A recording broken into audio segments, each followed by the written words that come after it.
Welcome back to the Marvel Podcast for gifted listeners. On today's episode, instead of discussing Doctor Doom, I'm actually joined by two guests. Kaz, if you want to just say hi. How do, everybody? And Sunny. Howdy, everyone! And this is going to be the first of a series that I'll release periodically when I need a little more time to get the research together for a regular episode. And this is going to be Mephisto's Advocate, where we're going to look at Marvel movies that have come out, and my guests are going to kind of let me know their thoughts on the movie, if they dislike the movie, and I'll try to persuade them and be like, why don't you give this movie another try? And we're going to start with the first phase of the MCU, which I imagine there's not a lot of dislike for this phase, but we'll find out. So to get into it, let's start at the very beginning with 2008's Iron Man, starring Robert Downey Jr. What did you guys think of that movie? Well, I really liked it. It was mainly my real introduction to Iron Man as a character, and I really like how they depicted the origin story of Tony Stark. I thought it was a really good modernization of Tony Stark's origin story. And one of the things I really like about this film in particular, especially in comparison to the rest of the MCU, is just kind of how grounded it feels. They make a lot of the more fantastic technology and sci-fi elements look pretty believable. I think part of that is that they used a lot of practical effects for the first Iron Man movie. Mhm. Like, you can find behind the scenes pictures of him like with a chest piece on for like the armor and everything, compared to like Infinity War Endgame, where he was just wearing a mocap suit for the nanobot armor, the Mark 50. Yeah. How about you, Kaz? They're up to 50 at that point. Good lord. Yeah, I mean, listen, the phase one in general, I mean, there's not a ton to hate about it, but I do certainly have some nitpicks, especially going back a bit and just giving a once over to everything. I do think it was real.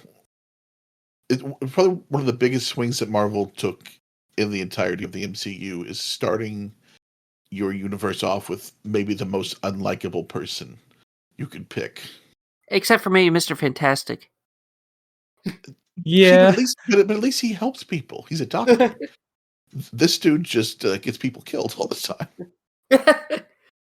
Yeah. Well, so actually I was reading The Reign of the MCU, which is a book about how the MCU came to be.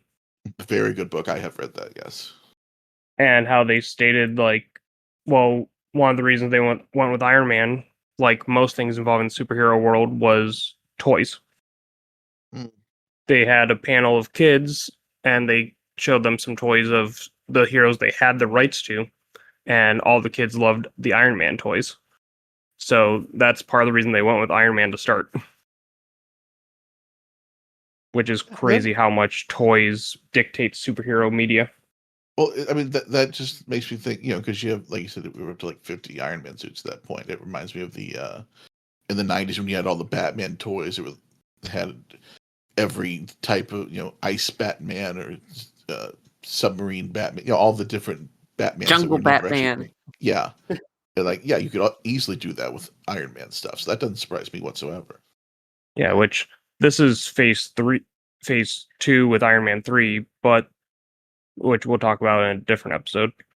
But the reason that they switched the villain of Iron Man 3, because the villain was originally supposed to be Maya Hansen, the woman that he meets in the beginning of the movie. They wound up changing it to Aldrich Killian because they didn't think that toys of Maya would sell. Interesting. So it all comes back to toys.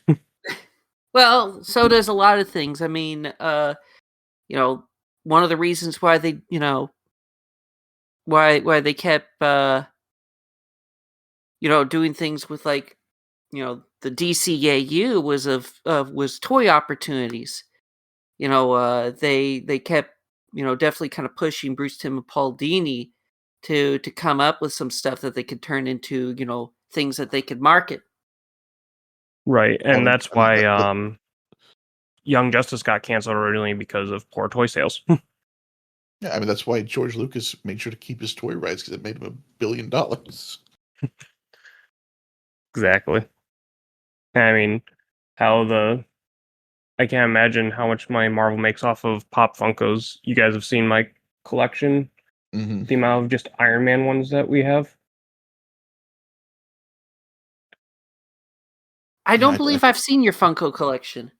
yeah, I've seen it. Yeah, I don't miss collecting Funkos. I'm so glad I got rid of those. I don't have room. Yeah, I just counted because we have literally one section for Iron Man, and there's 16 different Iron Mans. Wow, one for all occasions. Exactly. Yeah. One of All the right. things I really like about the first Iron Man film is Obadiah Stane. I think they did a great job for a first time villain, for a superhero film. I thought that he was a pretty well written character. And I think he still stands out as being one of the top MCU villains, at least for me, at least, because well, he's actually fleshed out as a character, which was kind of a problem with later MCU films. I agree with that. And also kind of going to your point a little earlier about the like how it was a good like origin movie and everything is when I was doing the research for the Iron Man episode, I went back and read the first appearance of Iron Man in Tales to Astonish, I believe. And the his origin minus the being blown up in the convoy was almost like one for one from his comic debut. Wow. The only difference was they were in Iraq, not Vietnam, but that's just because of Marvel's sliding timeline of when stuff takes place. Of course, I think it would have been amusing if they tried to figure out some way to incorporate Wan Chu wanting to wrestle people into a more modern Afghanistan setting. That would have been interesting. Yeah. All right. But Has any? oh, sure. Go ahead, I Cass. was gonna Yeah, say any other thoughts on Iron Man 1? Yeah, it gets way worse in the later movies, and we'll talk about it in Iron Man 2. But he does start this movie with all the the hologram moving things with his hands and all that kind of thing, where it's like he kind of has machines that can just kind of MacGuffin anything a little bit. And it gets way worse as the MCU goes along, but it's the start of it, and something that I'm always like, if he could do all that, then why can't he just solve all these problems? And it turns out I guess that is kind of his entire thing, is wanting to solve all these problems. Yeah, and look what happens when he tried to solve the world's problems. Yeah, he created a murder bot. Well, he almost did it. Just a little problem, What? Yeah, go ahead. Go ahead. No, I was going to move on to something different, but you go ahead. Okay. Well, some other things I think is very fascinating about the first Iron Man film is how heavily involved Jon Favreau was in shaping the final version of the film, because I remember seeing an interview a while back. He was basically saying that like the different producers and like executives basically kept changing their minds like practically every day on how they wanted the film to be done. And so occasionally just Favreau just brought in like just had meetings with like Robert Downey and was it Jeff Bridges that played Obadiah Stane? Yes. Yeah, that he would just invite Robert Downey and Jeff Bridges into his trailer, and they would just basically hash out what they were going to what they were going to shoot for that day, because well, Favreau basically felt like that the higher ups couldn't make up their minds, and so I think like the famous scene where, Obadiah snaps at the scientists and says, Tony Stark built it in the cave. That was actually something I think Favreau might have actually came up with uh after the different Marvel and other execs couldn't make up their minds on certain particular scenes. So he just shot like some extra scenes like that just to kind of fill in the gaps here and there. And even though it became like a meme, that is still a great scene. Oh, I think it's one of the best scenes in the film because it kind of, well, first of all, it helps drive home just how extraordinary Tony Stark's accomplishment and escape was at the beginning of the film, and the fact that he basically came up with this battle suit, but also it provides a good window into Obadiah's complicated relationship with Tony Stark because there is no Stark Industries without Tony Stark, but Obadiah deeply resents Tony Stark. Right, because he was the golden child. Uh-huh. And Obadiah put in all this work just for the company to be handed over to the golden child. Even though Tony did put in the work for Stark Industries, but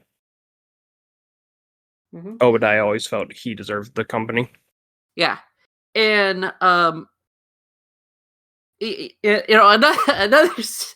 another scene I really like is earlier in the film where Tony decides that he's going to pull the company out of the arms business after his experience with his kidnapping, and I always really liked where Obadiah took Tony to the side and was like, Tony, we're a in weapons the arms. manufacturer. Yeah, I mean that's like 90% of our business. So I just really liked the film. I really like the dynamics of the characters. I really like how they don't immediately reveal the Shield organization. It's like they're there, but they don't actually name drop them until near the end of the film. Right. I really like that, like for example, that they didn't make Obadiah Stane some sort of, cackling over the top bad guy who's like evil in every scene. No, they actually kind of present him as a more, believable character. And I just feel like that it's a really good first film that's a lot more grounded than most of the rest of the MCU. Yeah. Yeah. Before we move on to the next movie, Kaz, any final thoughts? Yeah, I have one last thing I wanted y'all's opinion on, because it's something that I think it was a little bit controversial at the time, and I think gets more as the MCU goes along. Because the ending of this movie basically hamstrings your entire universe forever by saying, "I'm Iron Man," and then yeah, secret identities do not matter for the rest of the MCU, essentially. right. Which is a huge thing in comics, and it's one of those things that's so easy to write, and you basically take that away forever in your first movie.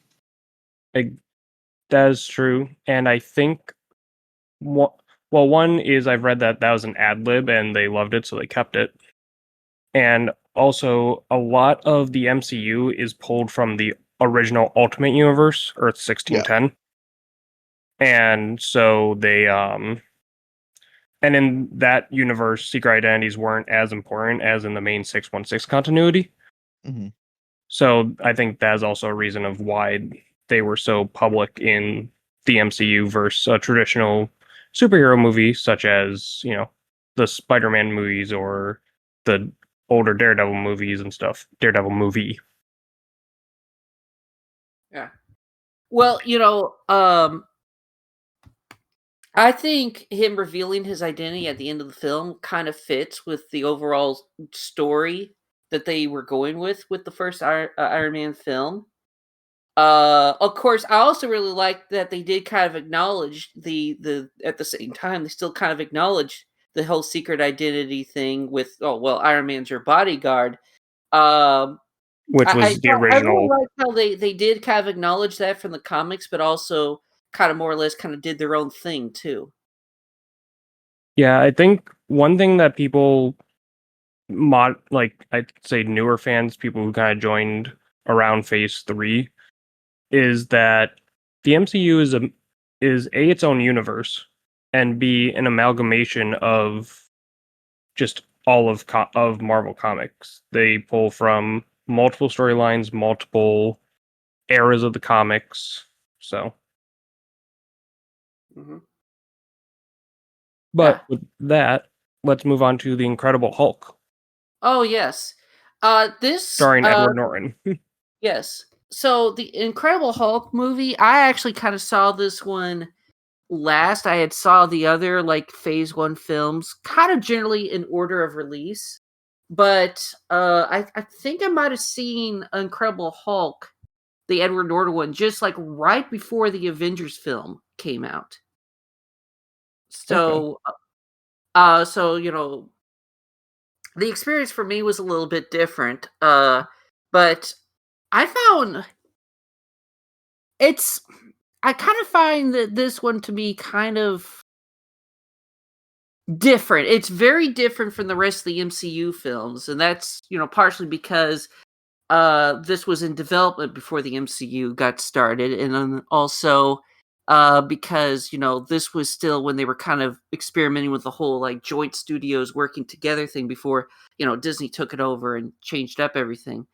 But And Edward it Norton. yeah, but it feels like it's a very different kind of film.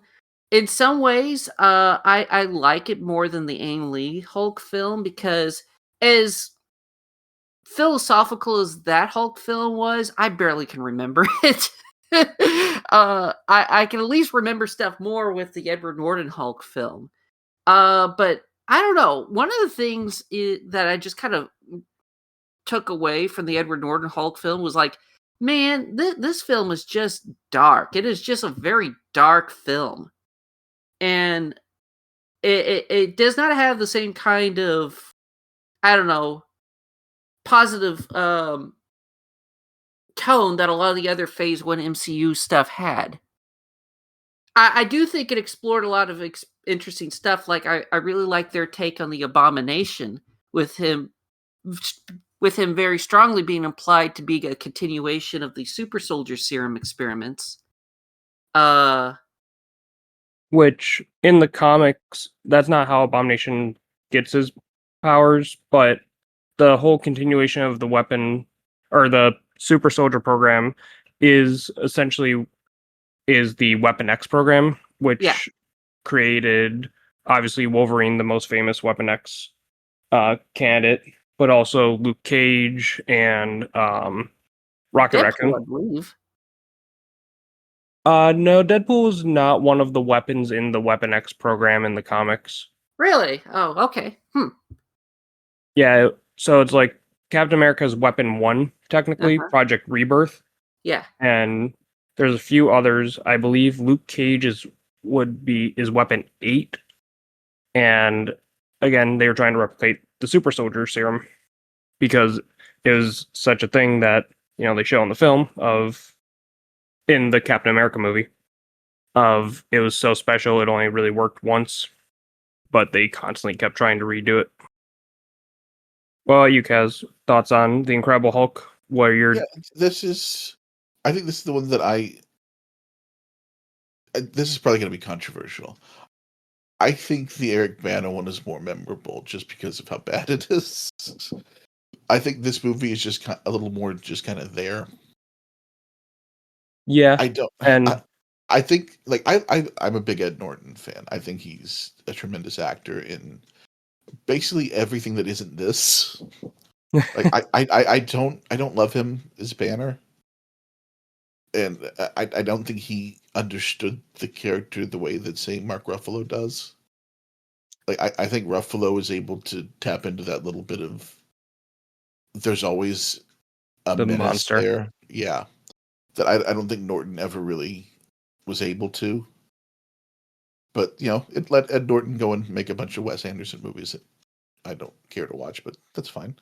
Uh I can but definitely see what you mean by that. Of yeah, like the I think the scene in the first Avengers movie with Mark Ruffalo when he talks about how he tried to end his life and the Hulk spit the bullet out is Yeah. kind of what encapsulates the character. That I don't know if Edward Norton could have pulled off that. Yeah, like Um, Ed Norton has an entire movie worth of acting where he doesn't touch that one scene. I don't feel like, and I right. think they're both great actors. I don't think he was the right guy for that. Which that scene in the Avengers where Bruce talks about that is actually a deleted scene that you can watch, I believe, on the DVD, where Hulk goes to the Arctic or Bruce goes to the Arctic and he has the gun, and then you see him transform into the Hulk and break the iceberg, and you actually see Captain America fall. It's a very quick and you'll miss it moment, but you can see the red of his shield fall out of the ice. And that was in this Edward Norton Hulk film? It was a deleted scene, Oh, dang, they should have included that. right? But yeah, I Uh, think the Hulk film, I think if it didn't come out the same year as Iron Man, it probably would have received a little bit more love, maybe.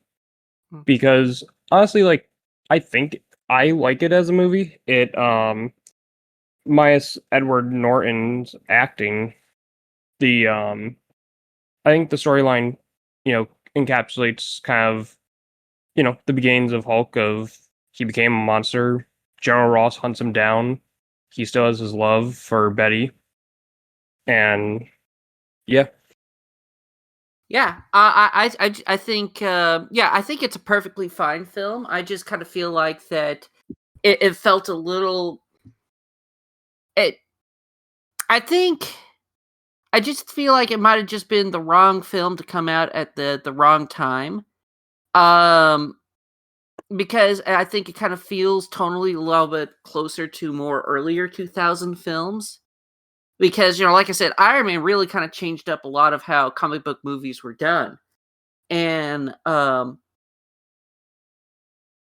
I like I said, I think it's a perfectly fine film, but it's just one that I just don't really have too many thoughts on. I just thought it was a perfectly fine Hulk film, but also one that felt pretty dark for a Phase One MCU film. yeah, I can definitely see that, and yeah, what was I it? I do think though that I do wish we could like peer into, let's say, another universe somewhere where Universal was able to keep their partnership with the MCU.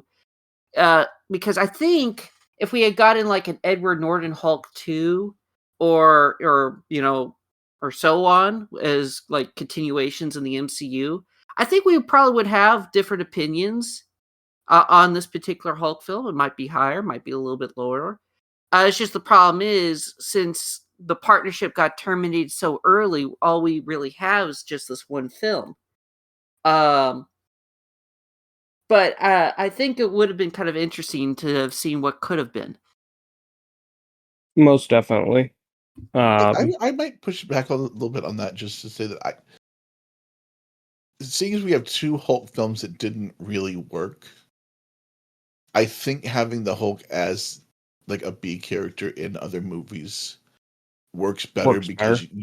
because you get a distilled version of everything you want from the Hulk without having all the extra stuff you need to have in a full movie that isn't just Hulk smashing or having to deal with Be depressing.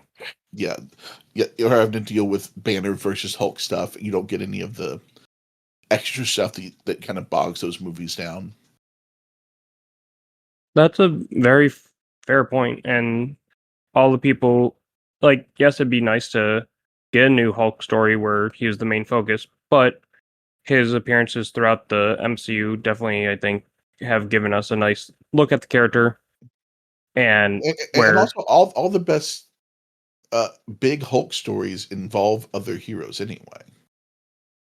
Like in the comics, like for me, like your World War Hulks or and things like that. It's Planet all Hulk. yeah. Planet Hulk, Planet Hulk probably a little less. Like if you did a full on Planet Hulk movie, you could probably get away with that because that's a lot of Hulk smash. But like everything else is a little more, Hulk goes crazy and has to be stopped and things like that. So I do think it works better with Hulk as an ensemble piece. Right. I mean, even look at the first time the Avengers assembled in the comics was because Loki had tricked Hulk Hmm. and Hulk was rampaging in the city, so the Avengers had to assemble to stop the Hulk. And then they realized, oh, wait a minute, Loki did this? Yeah, let's go take out Loki. Yeah. Yeah. All right. Well, since you've already mentioned it, and I imagine you have a lot of thoughts on it, Kaz, let's move on Yeah. to Iron Man 2. Oh, this movie. Uh, n- this movie maybe has the most waste of talent of any MCU movie because we have Sam Rockwell, who's just should be a megastar, and you use him in one movie. He's in like 3 scenes, and he kills in all of them, and then he's never seen again. Right? And especially playing Justin Hammer, like one of Tony's biggest like industry competitors, Hmm. and only getting, him as kind of like the shadowy behind the scenes of like person. Yeah, like how is he not like the guy funding everything for like an entire saga? Like that's easy, and you just have to put him in a room. Yeah, I And mean, I was gonna say there's been rumors that he's gonna return in Vision Quest or the canceled Armor Wars, or I don't know if Armor Wars is canceled or still going. That keeps flopping back and forth. So, Yeah, I but don't he's think they know. rumored to come back. Yeah, I'd love that because I mean, he is the best part of this movie by far. Sonny. yes. Oh, just So where? my thoughts on Iron Man 2, I think it's one of the dullest MCU films. I found this film so boring. Um because think I saw this one in the theater. But it's like 90% of the film is just, oh, Tony's depressed. Why is he depressed? Well, he's sick. Why is he sick? Like, Because he's poisoning himself. yeah, he's poisoning himself. But it's like none of that was like I feel like such a sudden left turn from the first Iron Man film. Like I know they're trying to like adapt like Demon in the Bottle and a few other things, but I don't know. To go from, him confidently saying I'm Iron Man in the first film to him being like, weak, sad, depressed in the second film with no real setup just felt really jarring to me for as an immediate follow-up to the first film. Um I know that this film also had its fair share of production issues, maybe not as much as the first Iron Man film, but I think those production issues were more detrimental to the final product of the film.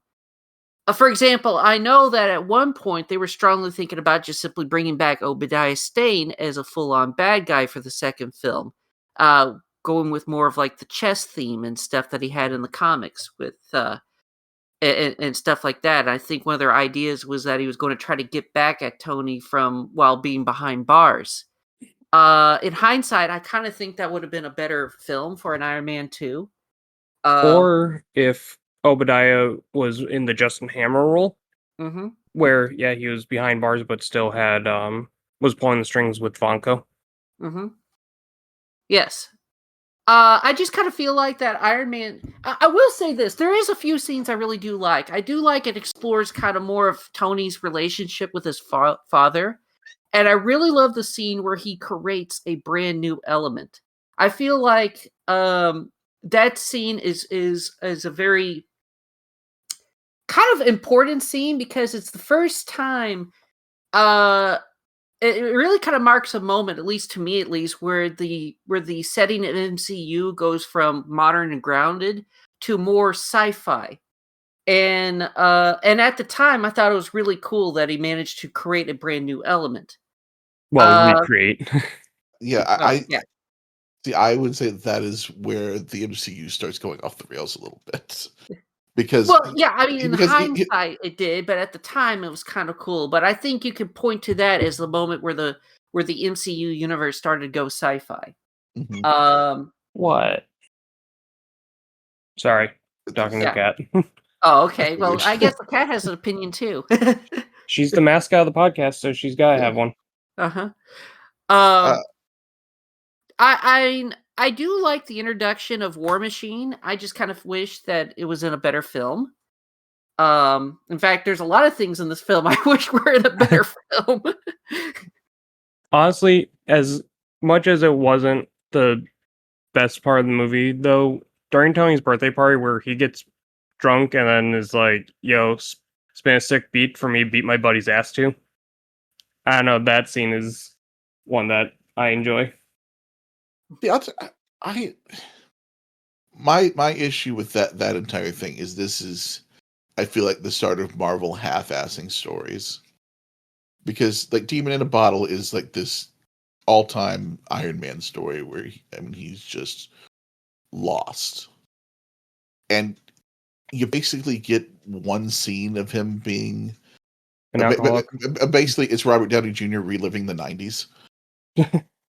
Um, but yeah, it's one time, and then he gets his redemption very quickly instead of it being, oh, this is because it's a dark story.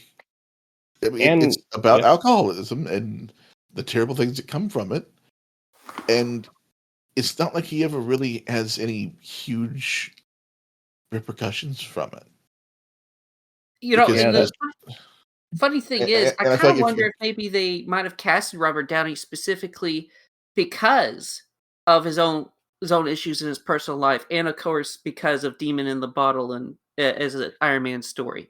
I mean, it definitely helped. I mean, it's not like he's playing a really deep character for him. He's basically just playing Robert Downey Jr. with the volume turned right. up. Um, The other thing that I won't say that I didn't love is they essentially just redo the first Iron Man with putting the bad guy in a suit at the end. Like, right, and it's like it, they created a totally new character when you had two perfectly good characters you could have had as two villains that both tag team to fight Iron Man because no one can beat Iron Man. mhm. Like if you put a Hammer in the suit, I could really deal with that a little more because then you have two different things. Right. If we would have had a Crimson Dynamo and Whiplash as two Mhm. separate villains, Yeah. and like they teamed up and they each had their own gimmick like they do in the comics, it would have been better because like the whole thing in the beginning of the movie is I'm Iron Man, no one can beat me, no one has my technology, and then you have Whiplash, who's his own separate character with his arc powered whips, and then you have Crimson Dynamo with uh his own type of Ironmonger suit, and the two of them have to team up to fight Tony because they tried to beat him separately, but they couldn't. Mm-hmm. Uh, yeah, I don't know. I just kind of feel like that they had a lot of ideas for Iron Man 2, but just could not put the story together in a way that really worked because it, like I said, it just kind of feels like such a bizarre like pivot from the first Iron Man film, and not too much really happens other than the introduction of War Machine And Black and Widow. yeah, and Black Widow, and also does this really have much consequence to the rest of Tony's story or the MCU as a whole? I mean, because like a lot of the things in this that's introduced or set up in this film is resolved by the film's end. Right. The only repercussions that this film I think caused were stuff that Peter has to deal with in Far From Home. Um and also, they confirmed that the little kid at the Stark Expo was Peter. So Okay. I I still guess hate there's that. that. I've never really liked that retcon, but it is what it is. Tis what it is. And we did get the return of Nick Fury, because Nick Fury does show up in the post-credit scene of the first Iron Man. Mm-hmm. So Yeah. we get him brought back. I think another one issue that this film had was, Iron Man and Hulk were successful. Iron Man was successful. Hulk was semi-successful, and they were like, okay, we can start to build out this universe. And I feel they tried too quickly in Iron Man 2 by introducing Black Widow and bringing up Shield a little bit more and stuff. So there was that too. Mm-hmm. Yeah, this is where you start to connect dots. Right. I mean, in Hulk, in Hulk, the sound cannons that were used were Stark Industries. Mm-hmm. So, but yeah, let's move on to the first Thor movie. This is one that I've seen people, they used to have issue with this, but I feel the sentiment has changed. Yes, it's not the Thor movie I have problems with. Yeah. I wonder which one you have problems with. Well, okay, so first of all, I actually really like the first Thor movie. Although I saw a comment a while back. This is a brief aside. I saw a comment a while back, and I kind of agree with it. Is that Thor is his most mature in this film, and I saw somebody make a comment. Is that basically they've characterized Thor backwards? That they should have made Thor more like how he is in Love and Thunder in this film, and then mature him up with the following films instead of basically making him go backwards in terms of him as a character. Um, but I do like this Thor film. I thought it did a really good job of introducing the Marvel version of the Asgardian mythos. I do like the brief cameo that we have of Thor's companions. I think they're called, what is it, the Warriors Warriors 3? 3. Yes. I thought they looked like their comic book counterparts. I thought that they were casted well. It's just a shame that we never get to see them do anything in these films. Yeah, Right. they basically add nothing to this movie. Yeah, but I mean, at least I can say I'm glad that they were at least acknowledged as characters. Um, and I thought that they did a good job of introducing Loki. I thought he was casted well for the film. Which it's And funny because Tom Hiddleston actually auditioned for the role of Thor. It's not the first time that happened. I mean, heck, if you think about it, the guy that played Harry Osborn in the old Sam Raimi Spider-Man films, he originally auditioned to play as Peter Parker. The guy, you mean James Franco? Yeah, James Franco. I'm Yeah. sorry. The bad Franco brother. Yes. But yeah, I think Thor is better than Iron Man 2 and the Hulk film. And I think it does a pretty good job of basically being a self-contained comic book movie that actually, once again, like the first Iron Man film, actually feels like a proper movie with characterizations for both the characters and for its villain. Another one of my favorite scenes is, of course, where he's like slumming it in that Texas town, and he likes the particular, I think it was like a beer or something. He I think it was likes it, just and he just coffee. like smashes the glass onto the floor and asks for another. And like, one of the other characters like, you don't do that here. Yeah, it's not my favorite, but by any stretch, but it's not a bad movie. I do think that there is. I think the fish out of water thing gets old pretty fast. It just, especially because Thor does, even if though he is, like you said, a little bit more mature seeming in this movie, he does still have a lot of whiny nepo baby. A little bit. Of course. But also it is one of those things where this was the Kenneth Branagh movie where he wants everything to be Shakespeare, and Eh, it works in finish your certain thought. places. I mean, it works when you have Odin on screen. I think mostly. Everywhere else, I don't. When you have Anthony Hopkins on screen, you can do that, but when you don't, it doesn't work as well. I don't feel like. Also, Right. if I had a dime for every movie where Natalie Portman falls in love with a magical man-child, I'd have 2 dimes, which isn't a lot, but it's weird that it happened twice. um, um, the what one thing that's also interesting is that Hawkeye makes an appearance in this film. This is the Mhm. film where they introduce him, and I and remember he's a reading hero. somewhere that that was actually kind of a last minute decision.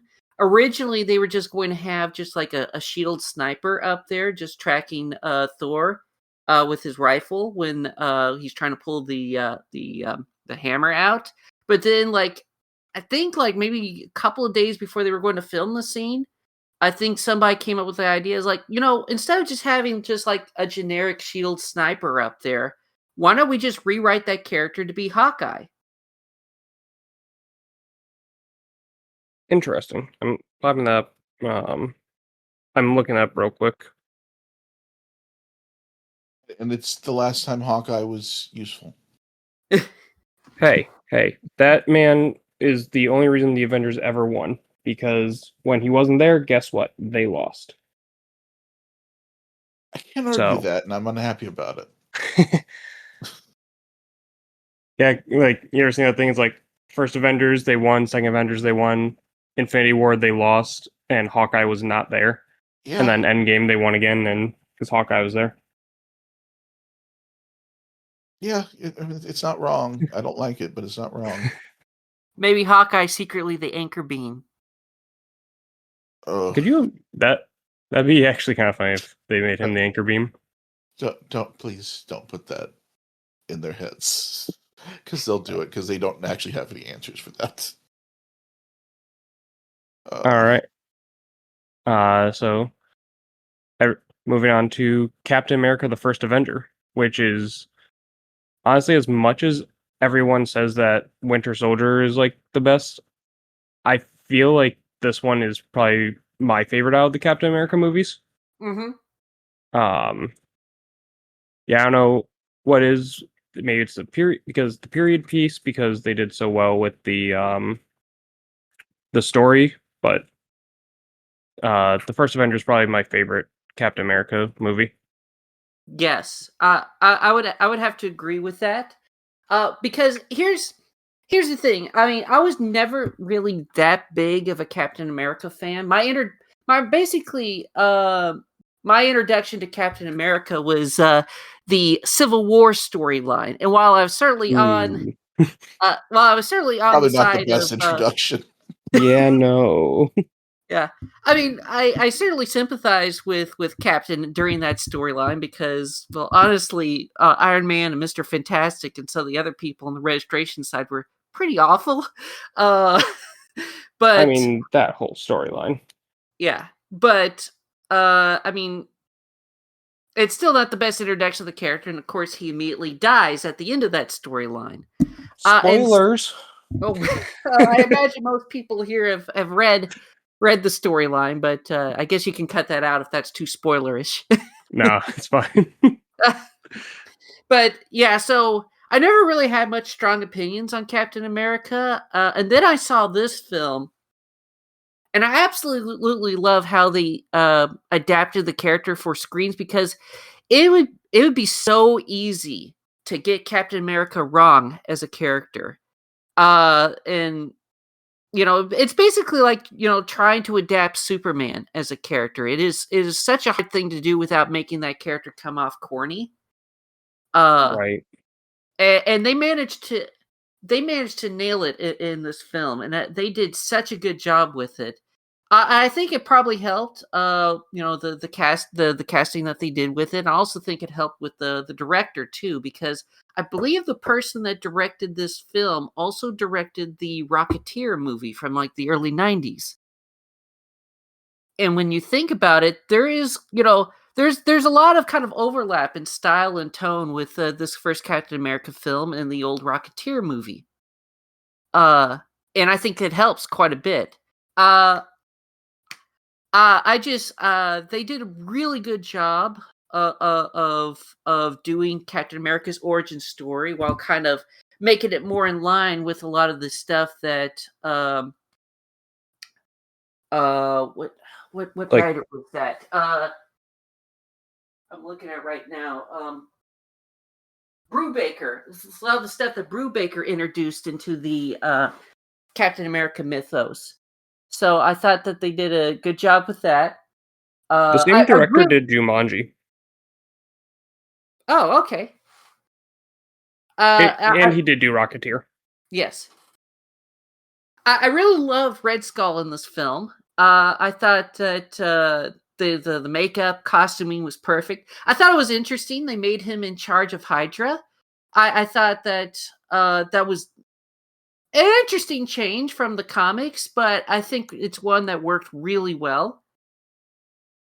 Yes, and I did like how he kind of was like how Red Skull was like, my dreams go beyond the Fuhrer. I'm going to take like, yes, he's a Nazi. Nazis are bad, but how he basically wanted to surpass the goal of the Nazis and just strip take over the world, not just Europe. Mm-hmm. Which, I, to be I, al- fair, given oh, I, go I, ahead. think I also really love Red Skull. Sure wish he would have stuck around for a while though. Yes. Seems once again continuing the tradition of we kill all of our villains for absolutely no reason. He wasn't killed off. He was transported to Well, Vormir. yeah, we find that out, 10 years later. Yes. But yeah, I'm still a Winter Soldier guy. I adore that movie. Mm-hmm. Uh, Well, let me put it this way: if Red Skull was like the man behind the stuff during the Winter Soldier film, I think it would have made Winter Soldier an even better film.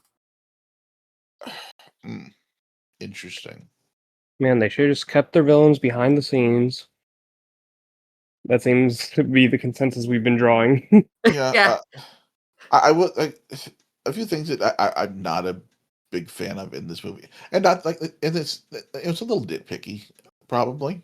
Um, the ending.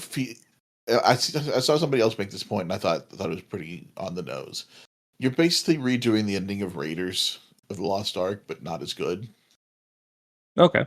Uh, and it just, it feels a little samey, and that's nitpicky. It is, but I will say I don't think you could have cast Cap any better. And if you would have told me when I was watching Not Another Teen Movie that eventually that dude was going to be Captain America, and I'd believe it, I would have told you were insane. Or Yeah, I mean, watching the Fantastic Four movies, like, that guy's gonna be Captain America? Mm-hmm.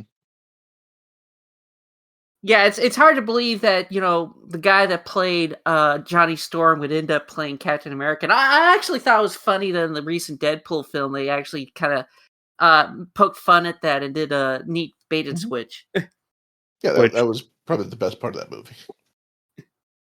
quick little funny story. I watched the MCU films with my mom, but I only watched some of them because I don't know. I find it entertaining to have her be confused watching these movies. And one of the first times we watched either the first Avengers movie or something that involved Captain America, she was so confused because she knew the Fantastic Four movies. Yeah. And then she sees Chris Evans as Captain America, and she's like, "Whoa, whoa, whoa! That's the guy from like that other movie. He was like the Flame guy." And yeah, my mother's confusion to MCU movies is never-endingly entertaining. Because he's the only one that got recast, right? Like, I don't think anybody from the other movies ever came back as somebody else. Michael B. Jordan. He was the Human Torch in Fan Four Stick and came back as Killmonger. That's right. Yes, he did. You're right. Yep. So weirdly, both the bad Fantastic Four movies. Yeah. Yeah, we will do Fantastic Four at some point on one of these episodes. The one thing that throughout the MCU that always irritate me is renaming the Cosmic Cube Oh yeah. to the How Tesseract because they were like, "Oh, it's too comic booky." Yeah, these are comic book movies. Let's have fun with them. It's the Cosmic Cube. Just do it. It's like I understand you want it to sound sciency and grounded, but also it's the Cosmic Cube. definitely yeah. I agree. They like should have kept it as one thing or the other. Don't try to play it off as one as like, oh, this thing that's well established in the comics is actually no this thing. Yeah. Um, I have to say, I really love the inclusion of the Howling Commandos in this film. Mm-hmm. Yes. Uh, And yeah. I would have loved obviously rights were an issue, but I would have loved a little scene, like just a cameo of Wolverine. Yes. Obviously I they think if this couldn't, but if this movie's made 10 years later, you absolutely get that. Yeah. Or if Fox had a better business relationship with both Marvel and Disney at that point. yeah, but no one wants to play nice. Yeah, No. Fox didn't have a good relationship with their own stuff at that point, much less anybody else. Yeah.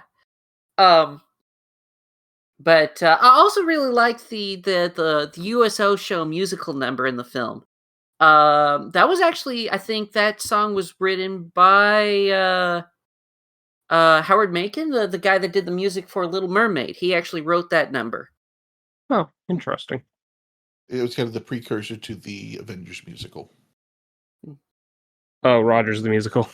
Yes. Yeah. Let's see what else. I just thought that it was a really good first film for Captain America. I think that this film might be the best of Phase One, in terms of all the Phase One films. Because it felt like that they had learned a lot of their lessons from the prior films and really put their heads together to really pull off a really really good first film for Captain America. And And like I I also said, really love how Hydra looks in the film, where they have like basically, you know, they're dressed up in like these big giant like flak jacket trench coat looking things and wearing gas masks and stuff. They almost look like the Hell Gas from like Killzone. I really like how they look. and I think they made him look like that to kind of be more in line with the Nazi uh look of the Yeah, era. yeah. I feel like that fits really well for the film. It I agree with that, and I also think the like I had kind of mentioned about it being like a period piece. I think worked really well. Of like we kind of get taken out of modern day MCU to go back to learn about this legend, the Man Out of Time, Hmm. before we jump into the first big ensemble film. Yeah. What do you think of how they depicted Bucky Barnes in this film? So I thought that was interesting that they aged him up and instead of having him be a kid, which Mhm. I do think was it worked better overall. yeah, especially with him returning as the Winter Soldier, which was a relatively new thing in the comics when this movie came out. So Yeah. I'm trying to think because Bucky'd been gone for what, almost 40 years at that point? yes, um, yeah, because the joke for the longest time was no one stays dead in comics except for Jason Todd, Bucky Barnes, and Gwen Stacy, and Uncle Ben. Hmm. And now only Uncle Ben stays dead. Yeah. And pray to God he does, because I don't know how you'd ever fix Spider-Man after that. I Well, mean, they did in They did that one scene, which is actually kind of beautiful, where he gets to talk to him. in Uh, which adaptation are you talking? oh man, I'm trying to think if it was. Spectacular? I think it was Spectacular, where like gets to talk to him, and Ben tells him that he's proud of him. Honestly, the way they did the symbiont in Spectacular, and where he's like in that cocoon and talks to Uncle Ben. I would love to see that in live action. Yeah, I don't need Ben ever to be brought back to life, but something like that, I don't. Well, I actually, don't in hate. the Clone Conspiracy story that came out like 10 years ago, or no, it was more recent than that, 6 years ago, so whatever. The Clone Conspiracy, one of the newest clone sagas for Spider-Man. I think it's funny we have to specify which Clone Saga we're talking about when it comes to Spider-Man. There's Right. only one. There's only one good Clone Saga, and it's why we need Ben Riley. But Kane essentially becomes the new Jackal, and he basically has a whole town populated with everyone that Peter has lost. And he wants to bring back Uncle Ben, but Peter tells him, like, no, this isn't what Ben would have wanted, and like told Kane, like, you or me, like, look deep in yourself. Do you really think Uncle Ben would want this?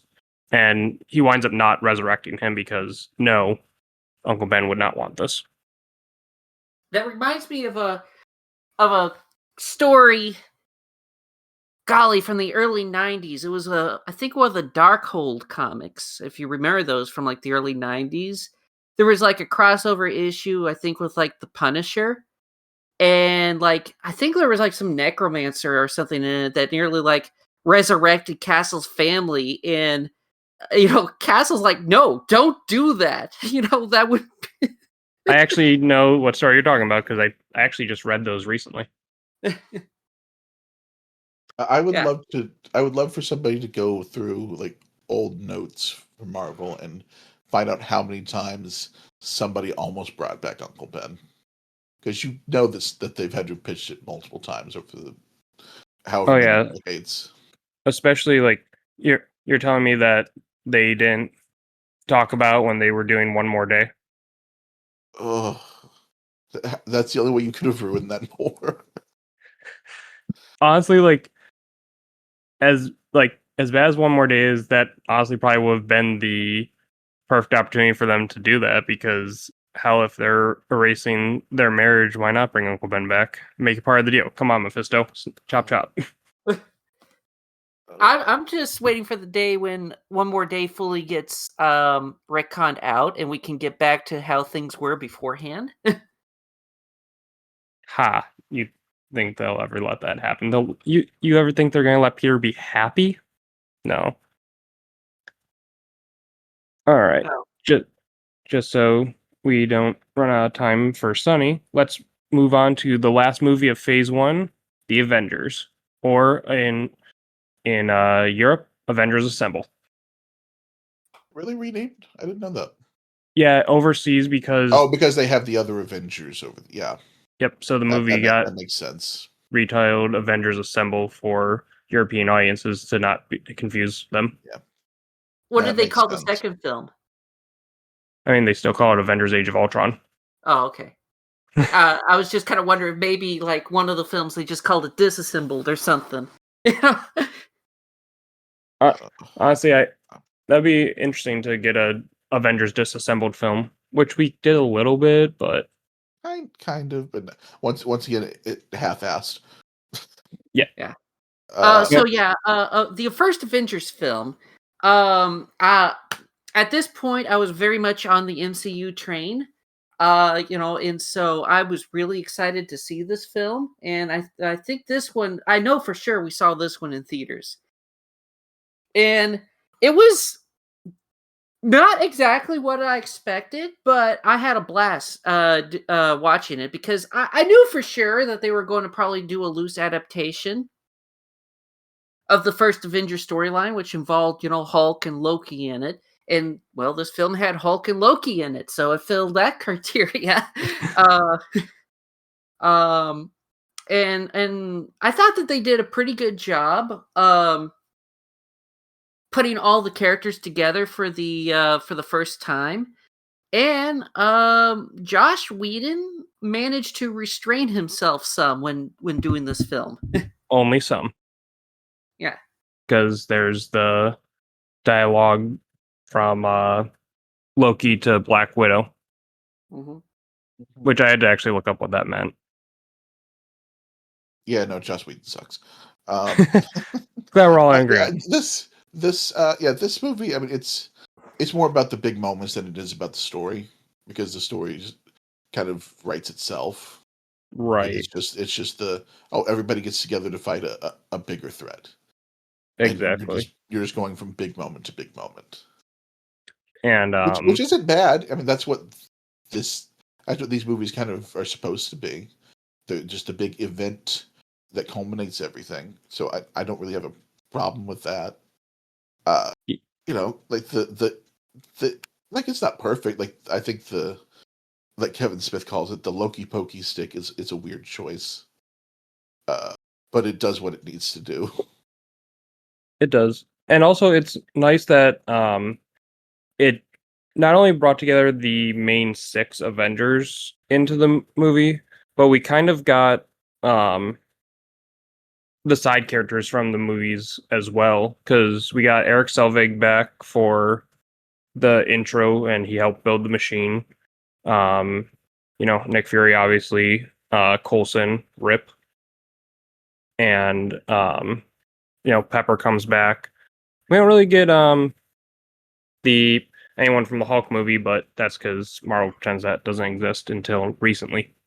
Yeah. At least we got an acknowledgement of it where he apologizes for breaking Harlem. Yeah, right. Yeah, last time I was in Harlem, I kind of broke it. He's Uh, like, he's a precursor to Eric Adams. yeah. Yeah. Yeah, but that's a good point about them actually bringing in the side characters from other films. You don't really see that for any of the following Avengers films, but I really like it in this film that they managed to, you know, really kind of make it feel like a true crossover with all these individual films.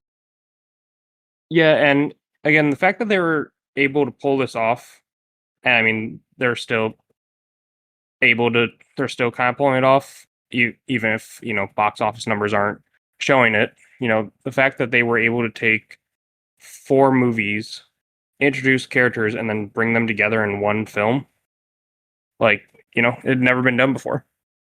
Yeah. And then everyone tried to recreate it and failed. Yeah.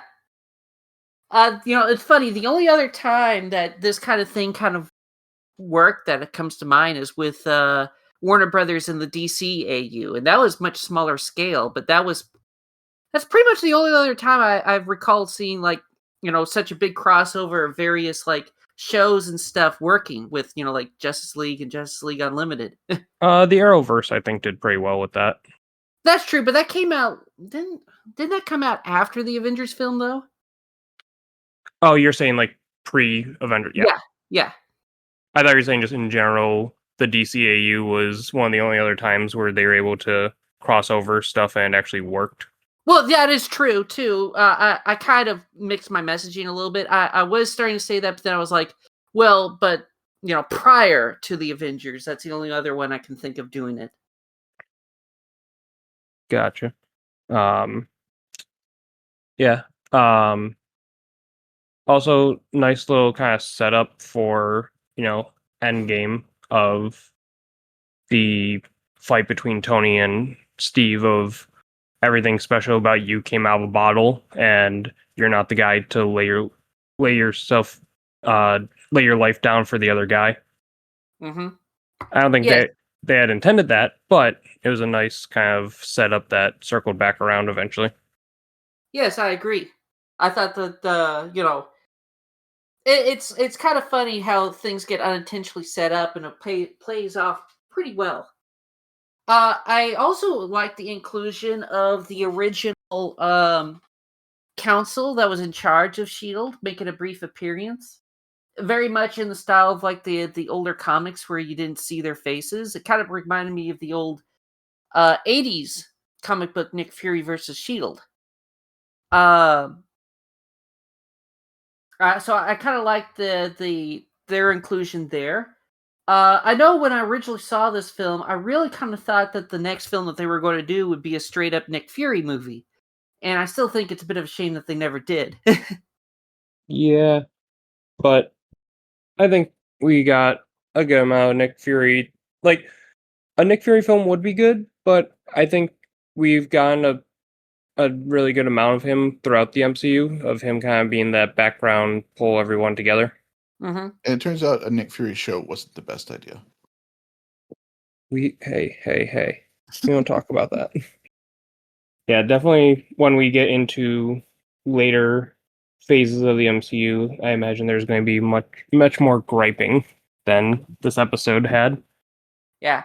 Now, one of the other things that is funny is I remember around this time when when this Avengers film came out was when they first originally announced that they were going to be doing a brand new Blade movie, and we're still waiting on it. Yeah, well, You we're know, never seeing that movie. yeah, it'll be okay, I guess, maybe. I don't know. Um, I didn't want to see vampires in the MCU anyways. Whatever. mhm. I also really like how they managed to make the Shield helicarrier look believable. I think that they did a really good. Again, one of the things I like about the Phase One of the MCU is they make everything feel, for the most part, grounded and realistic looking. Like even when they started pivoting to more sci-fi in the latter half of Phase One, they still kind of kept everything to have like a grounded look to it. Like that looks believable. I could see that thing flying. Yeah. Mhm. Yeah, as much as it was nice to have the ground stuff, I do have to say, like, as it got later and we kind of got more cosmic, more mystical, it was nice. Felt comic booky, and that's kind of what comic book movies are supposed to be, comic booky. Of course, but it helps to kind of ease the audience into it first.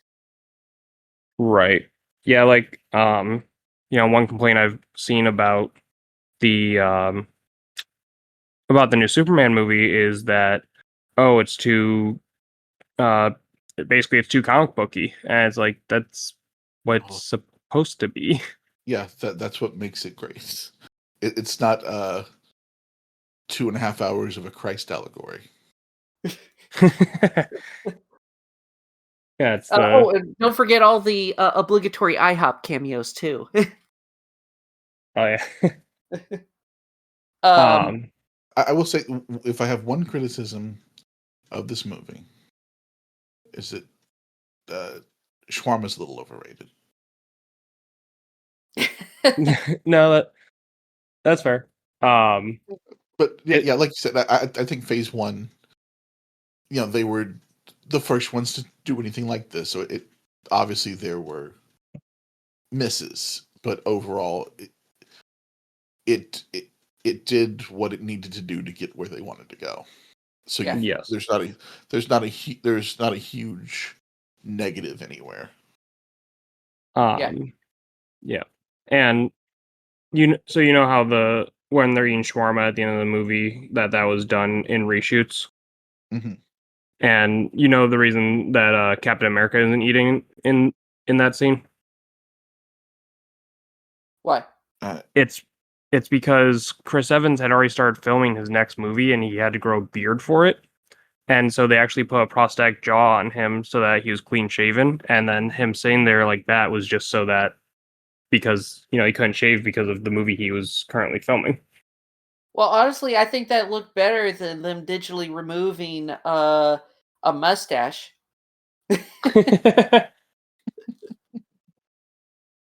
Um, this is true. So, yeah, with the weird CG upper lip. yeah. So, I have a few questions for you guys regarding Phase One. All right. Looking back on Phase One, would this be something that you would recommend to somebody new that want to get into like comic book films or the Marvel stuff in particular? I, d- If so, I which of the Phase One films would you recommend them to start with first? I mean, if you're gonna start at the beginning, but man, I would have a hard time saying to somebody, "Hey, go watch 30 something movies." Yeah. Like I feel like if you're gonna do it, then yeah, you got to start from from Iron Man and go Yeah. forward. And even watch I- the ones that are considered duds, because yeah, because if I had to, then you have to. Hmm. right, like my my wife, when we first started dating, she actually one of the first we started dating during 2020, and she had asked me like, "Hey, can we watch the MCU together?" Because she knew I was a big Marvel fan, and surprisingly, like we went through, we watched all the movies, and some of the movies that people consider to be like some of the worst were some of her favorites. So Hmm. go through all Well, the movies how because much MC or comic knowledge did she have like prior to that? none. So see, that's if you have no knowledge of any of this stuff, then yeah, you're going to enjoy that a lot more than us who know all the stuff and will nitpick it to death. Yeah. Right. Yeah. All right. Another question I had is, do you guys consider do you guys consider the Ang Lee Hulk to be part of the MCU, since the Edward Norton film kind of starts where the Ang Lee Hulk film ended? No, but I do miss the Hulk dogs. No, well, honestly, I I'd say at this point, yes. Where like before we got into the multiverse saga, I would say no. But now we're in the multiverse saga, and it seems that pretty much any Marvel property is now technically part of the MCU, with like the Raimi and Webb movies technically being part of the MCU now, and the Deadpool movies. The Foxverse movies haven't officially become canon in the MCU yet, but they're on their way. So I'd say yeah. At this point in time, yes. And I'm happy to trade the Ang Lee Hulk movie for Madam Web. If we can get rid of that, I'll tell you what. Give me Ang Lee Hulk and give me the Blade movies, and I'll give you Madam Web and Craven. I have And let's yet to never see speak of these Craven. again. Don't do it. No, I'm gonna I have to, because I gotta see. Like, I went to the movies and saw Morbius, so How many times did you I'll watch tell you Morbius? this. once. Okay. I've seen it twice and I'm unhappy. I'll tell you this: with Craven, there is one reference to a thing that made me very happy, but it also made me sad because it was in a movie that was so bad. Oh, is it Craven's Last Hunt? No, God, I Uh, wish. I listen. I wish he put a gun in his mouth at the end of that movie because I wanted to. Maybe they could have had like on-screen instructions so the audience could participate along as well. Hey, would you like to make sure you never have to think about this again? No, but there is a reference to a character in that movie that made me happy. all right. Well, But once you yes, see it, then we Gamora. can discuss it. Thank you for your input. Yeah. What else do you have to say? Yeah. So another thing I wanted to ask is, like, of these films, which ones do you guys personally go back and rewatch? And just in a vacuum, is like, do any of these films, like, yes, I like this as a film on its own that I can just pop in anytime I like it, and it just kind of stands out from the rest of the MCU. Um, for me, I would probably be the first Iron Man film and the first Captain America film. But what about you guys? Any of these films that you kind of just rewatch on occasion, or you just kind of feel like stand out from the rest? Yeah, I And if mean so, why? that first Avengers movie, I think, is probably the one that I've seen the most of any of the MCU movies. Period.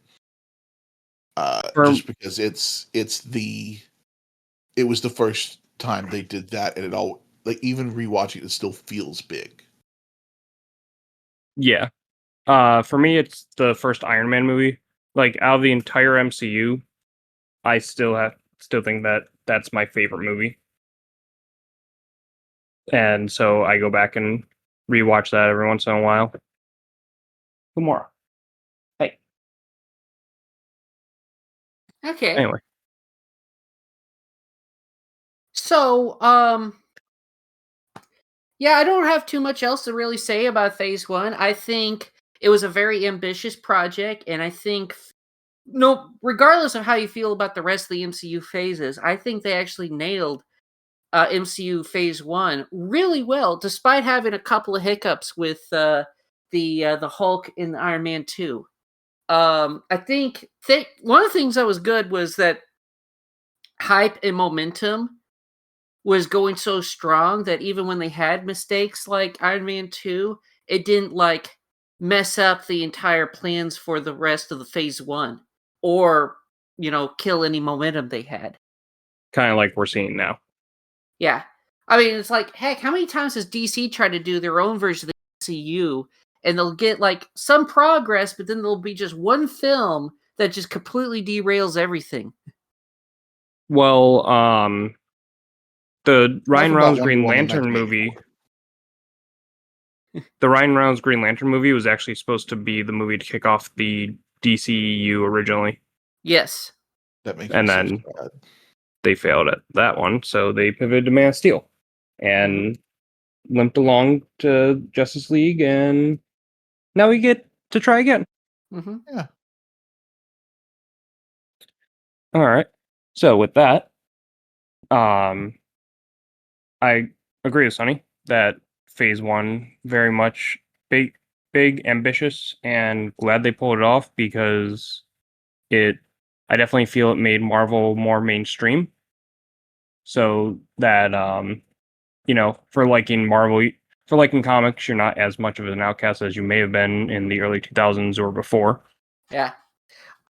It's And yeah, also kind of fascinating to think about is because this actually put, the Avengers back on the front of the Marvel comics because golly, for probably 30 years, it was always X-Men that was leading the pack when it came to Marvel stuff in terms of just, public recognition, popularity, sales, all that stuff. X-Men, Spider-Man. Uh-huh. So, I mean, this film, if you think about it, the MCU did a really good job of essentially salvaging what had been ended up becoming like B-list characters back into A-list.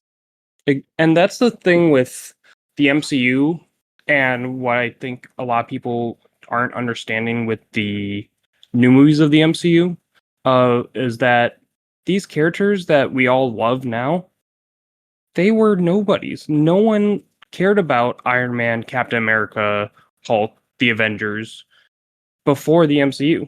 And the MCU brought these characters into the spotlight and made them the household names they are.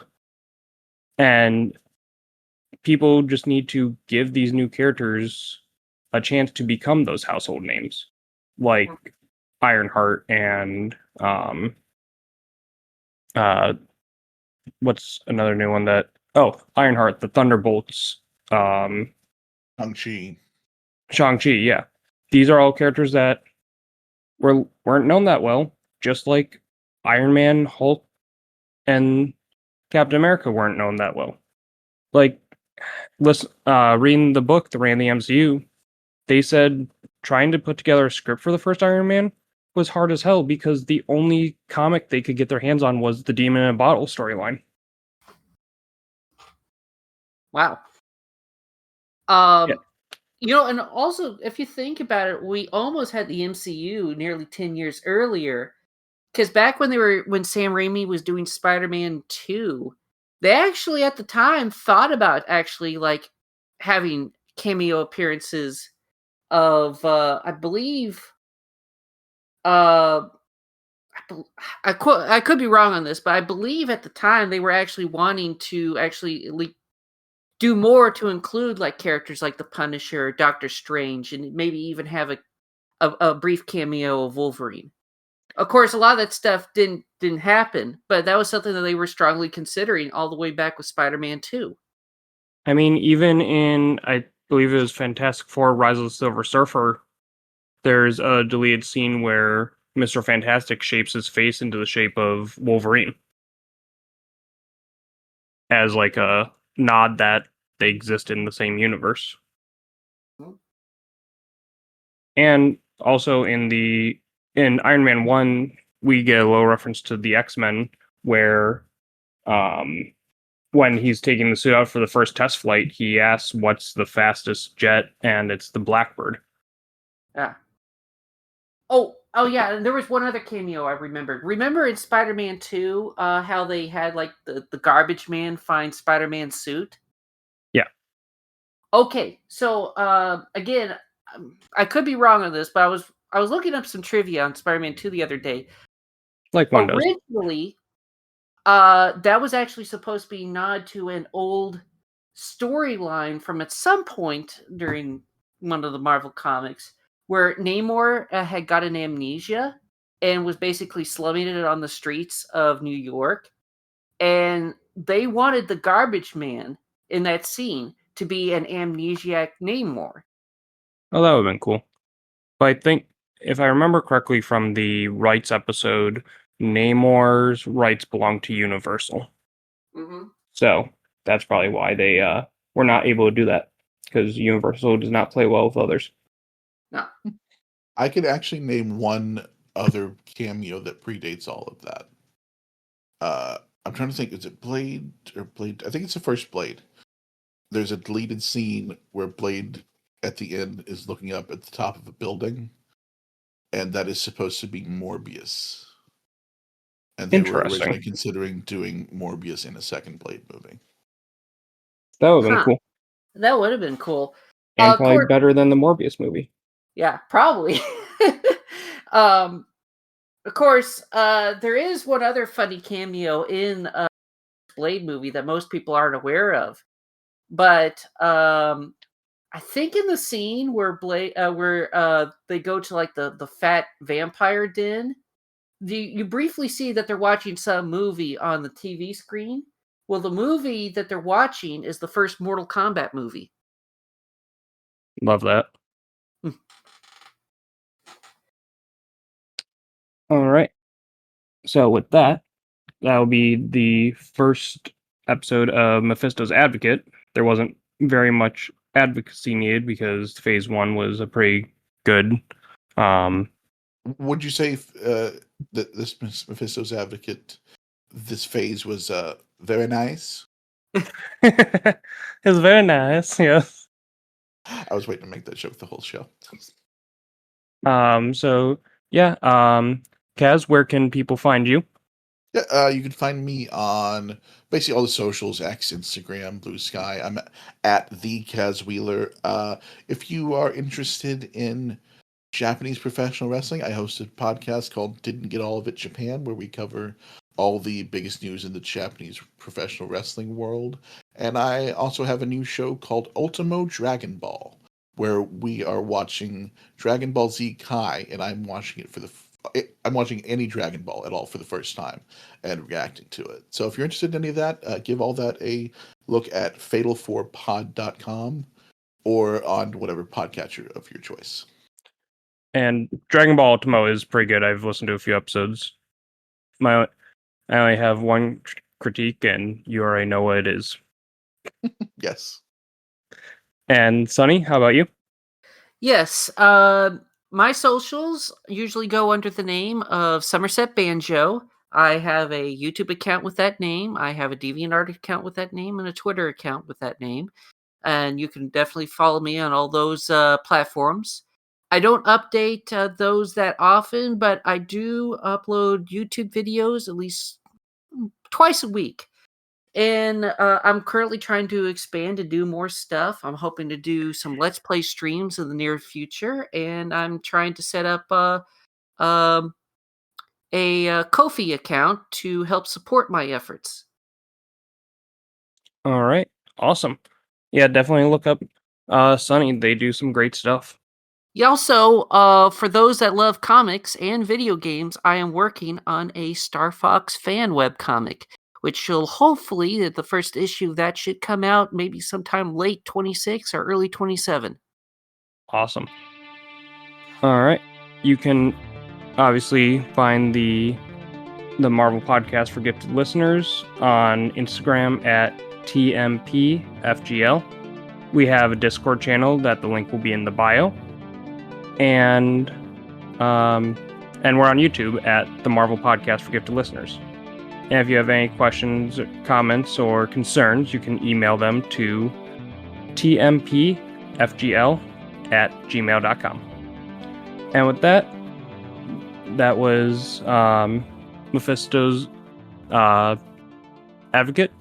And from me, Kaz, and Sunny, hope you guys have a great time, and Excelsior.